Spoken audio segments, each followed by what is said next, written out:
have a cent to pay the rent, but we're gonna make it.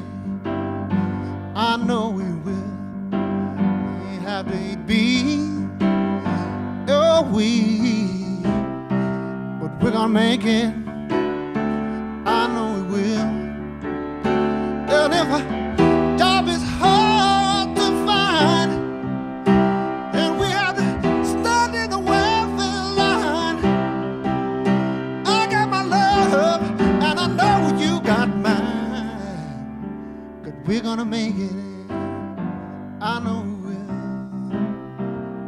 We're gonna make it. I know we will. We're gonna make it. We're gonna make it. We're gonna make it. We're gonna make it. I got your love, and you know you got mine. 'Cause we're gonna make it.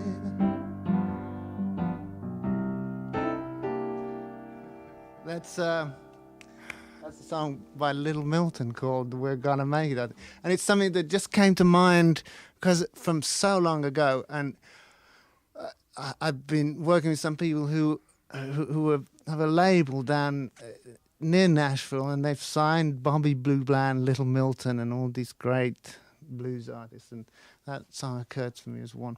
But I also do something that I like to do is to try and play songs in a different way, you know, that may be a little bit unrecognizable. So I'm going to take the liberty and try that if I may.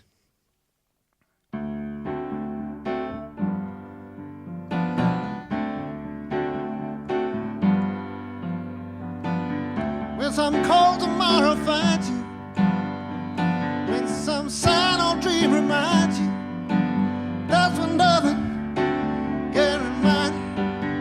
While you see a chance, take it.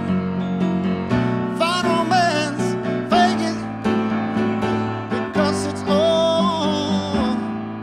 on you, on you.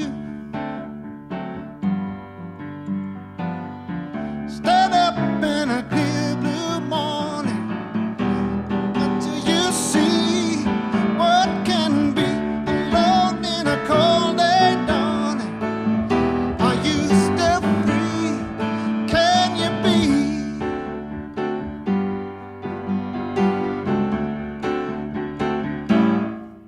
Something like that. I was interested to read a quote of yours, which I will quote at you verbatim, actually, because you said, no. "I never wanted to be a star. I wanted only to be a great musician." Now, I mean, do you feel that you've achieved that? Well, I mean, I'm not as great. No, well, let me put it this way. I think I've still got plenty to do.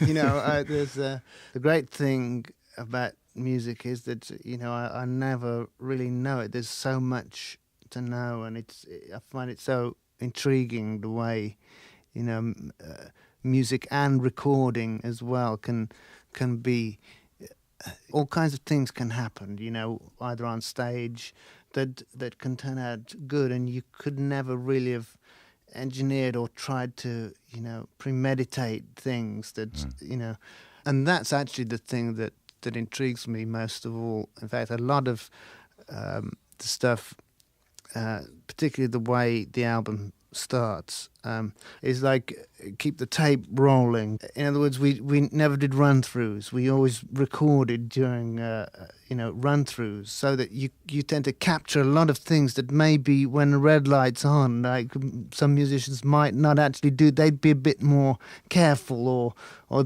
they'd play the same thing, but probably, you know, they'd be a bit more definite or correct about it, you know, and maybe lose a little something else, you know, whatever that is. Yeah. So, you know, we have a rule in the studio that, which sounds ridiculous, but we always record, you know, because it's a recording studio and tape is cheap, relatively cheap. So why not, you know, record? And and it's amazing what you can get by doing that. Yeah. You know, you can. It just makes you realize that, you know, the more you know about music, the more you don't know. Yeah. And just finally, Steve, I mean, going back to what you were saying earlier about the sort of production line music that you referred to, where do you think your music actually sits now in the sort of big scheme of things?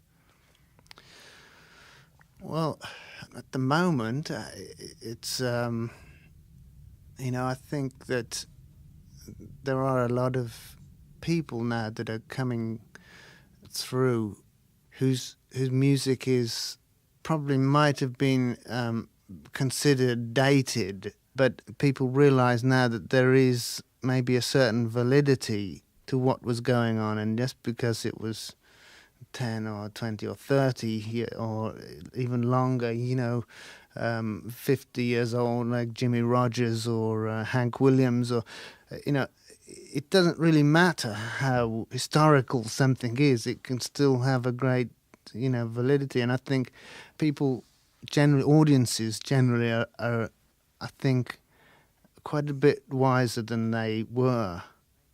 Or maybe it's the musicians that are wiser than they were, because the audience is always right. I mean, the audience, people always say to me, well, I know nothing about music, but I thought that was terrible, or I thought that was great, you know.